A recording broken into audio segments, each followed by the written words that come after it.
আসসালামু আলাইকুম। আমার আজকের আয়োজনে রয়েছে রুই মাছ দো পেঁয়াজা।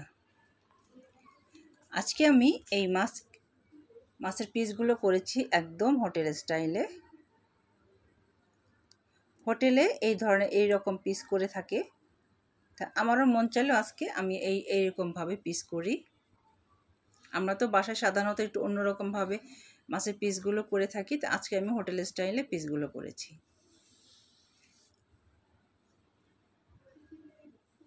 তো এগুলো আমি আজকে দো পেঁয়াজা করব। তো প্রথমে আমরা মাছগুলো ম্যারিনেট করে নিই। হোটেলে এরকম লম্বা লম্বা করে পিস করে থাকে। তো মাছ ম্যারিনেট করার জন্য আমরা হলুদ এবং মরিচের গুঁড়া দিয়েছি আর দিয়েছি লবণ। এই মশলাগুলো ভালো করে হাতে মাখিয়ে নিব। হলুদ মরিচ লবণ দেওয়া হয়ে গেছে, এখন আমরা হাত দিয়ে খুব ভালোভাবে মশলাগুলো মাখিয়ে নিব।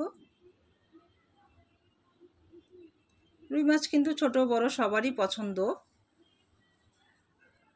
এবং মাছে কাটাও কম। যারা কাটালা মাছ বেছে খেতে পারে না তাদের জন্য কিন্তু রুই মাছ একদম পারফেক্ট। হাত দিয়ে খুব ভালোভাবে মশলাগুলো মাখিয়ে নিচ্ছি। পিসগুলো যেহেতু লম্বা লম্বা, এই জন্য একটা একটা পিস করে হাত দিয়ে এভাবে ভালো করে মশলাগুলো মাখিয়ে নিচ্ছি।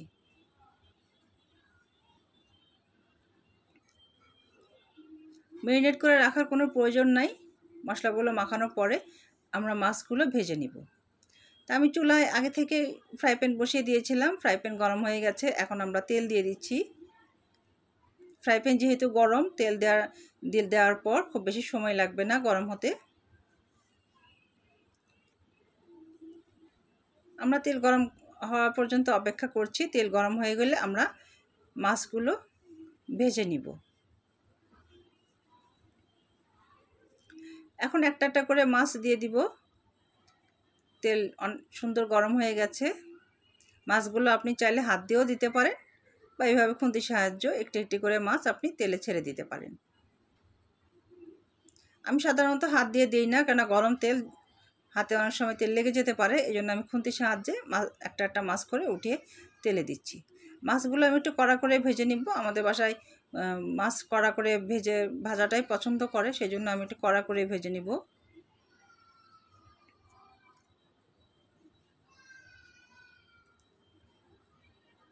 অনেকেই কিন্তু ওই কাঁচা মাছটা খেতে চায় না, আর আমাদের বাসায় তো একদমই কাঁচা মাছ চলে না। কাঁচা বলতে ভাজা ছাড়া, সেটাই বুঝাইছি আমি। অনেকে কিন্তু না ভেজেই মাছ ভুনা করে থাকে। আমরা সবসময় মাছ ভেজে তারপর আমরা মাছ ভুনা করি। তো কিছুক্ষণ পর আমি মাছগুলো উল্টে দেব।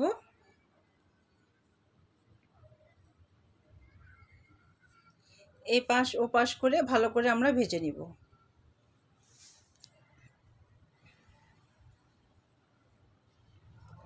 ভাজা ছাড়া কিন্তু মাছ ভুনা করলে মাছের একটু কাঁচা কাঁচা ফ্লেভার আসে, সেই জন্য একদমই ভালো লাগে না। আর তাই আমরা সব ধরনের মাছই মোটামুটি ভেজে নেই। তো মাছগুলো ভাজা হয়ে গেছে, এখন আমি মাছের পিসগুলো তেল থেকে তুলে নিব। আর মাছ ভাজার পর যে অবশিষ্ট তেলগুলো রয়েছে এগুলো কিন্তু আমি ফেলে দিব না। এই তেলটাই আমি মাছ ভুনা করার সময় ব্যবহার করব। এবং এর সাথে যদি আরও তেল লাগে তাহলে আরও তেল দিব। তো এই তেলটা আমি কড়াইতে ঢেলে দিলাম। তো অল্প তেল ছিল, সেজন্য আমি আরেকটু তেল দিলাম। এখন আমরা প্রয়োজন মতো পেঁয়াজ কুচি দিয়ে দিব। পেঁয়াজ কুচিগুলো ভালোভাবে ভেজে নিব। কিছুক্ষণ ভেজে নিব পেঁয়াজগুলো। তাড়াতাড়ি ভাজার জন্য আমি পেঁয়াজে লবণ দিয়ে দিলাম। তো কিছুক্ষণ আমরা পেঁয়াজ ভেজে নেব। পেঁয়াজ ভেজে নেওয়ার পর আমরা প্রথমে রসুন বাটা দিলাম, তারপর আমরা আদা বাটা দিব। আদা রসুন ভালোভাবে আমরা কষিয়ে নিব। আদা রসুন বাটা আপনারা পরিমাণ মতো দিবেন। এরপর আমরা দিচ্ছি লাল মরিচ গুঁড়া, এরপর দিচ্ছি হলুদ গুঁড়া। এখন আমরা ভালো করে মশলাগুলো কষিয়ে নিব। একটু নাড়াচাড়া করার পর আমি সামান্য পানি অ্যাড করব, যেন মশলাগুলো পুড়ে না যায়। ঝালের পরিমাণ আপনারা আপনাদের পছন্দ মতো দিবেন। তো সামান্য পানি অ্যাড করলাম। এখন মশলাগুলো খুব ভালোভাবে কষিয়ে নিব।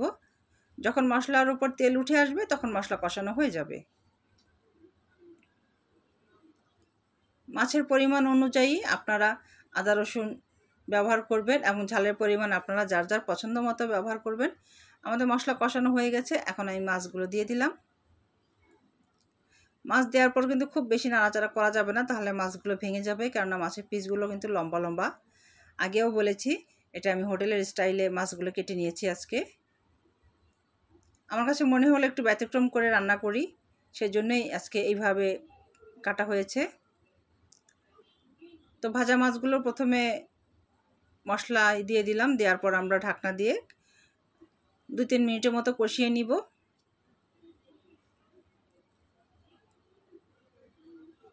তো কিছুক্ষণ পর আমরা ঢাকনা খুলে একটু নেড়ে দিব, নেড়ে দিয়ে তারপর আমরা পানি দিয়ে দিব।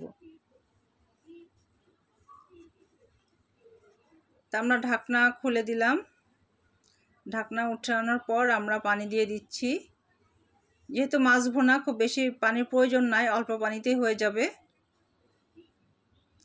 তারপরে হচ্ছে মাছগুলো ভাজা মাছ, এই জন্য আমাদের খুব বেশি পানির প্রয়োজন নাই। আর আপনারা যদি একটু ঝোল ঝোল খেতে চান তাহলে আপনাদের পছন্দ মতো ঝোল রাখবেন। এটা যার যার পছন্দ, কে কীরকম মাছ ভুনা খাবে, কি পরিমাণ ঝোল রাখা হবে সেটা যার যার পছন্দ অনুযায়ী রাখবে। তো আমি কিন্তু পানিটা অনেকটা টানিয়ে নিয়েছি, আর নামানোর পর কিন্তু এই ঝোলটা আরও টেনে যাবে। নামানোর কিছুক্ষণ পর দেখা যাবে ঝোলের পরিমাণটা আরও কমে গেছে। এটা কিন্তু সব তরকারিতেই হয়, নামানোর কিছুক্ষণ পর দেখবেন ঝোলের পরিমাণ কমে যায়। তো ফাইনালি আমাদের রুই মাছ ভুনা হয়ে গেছে। এখন আমরা সার্ভিং ডিশে সুন্দর করে উঠিয়ে নিই। মাছগুলো লম্বা, সেই জন্য উঠাতেও একটু প্রবলেম হয়, আর খুব সাবধানে না উঠালে ভেঙেও যাচ্ছে। তো আমরা এক এক করে মাছগুলো উঠিয়ে নিয়েছি। দেখতে পাচ্ছেন উঠাতে কিন্তু কষ্ট হচ্ছে এবং ভেঙেও যায় উঠানোর সময়। তো আমি খুব আলতো করে মাছগুলো উঠিয়ে নিলাম। মাছ সার্ভিং ডিশে উঠানোর পর দেখতে কিন্তু খুব সুন্দর লাগছে, খেতেও কিন্তু অসাধারণ হয়েছে। আশা করি আমার এই রুই মাছ ভুনা রেসিপিটি আপনাদের কাছে ভালো লেগেছে। যদি ভালো লেগে থাকে অবশ্যই লাইক, কমেন্ট অ্যান্ড শেয়ার করবেন। আমাদের পেজটি ফলো দিবেন, ইউটিউব চ্যানেলটি সাবস্ক্রাইব করে দিবেন।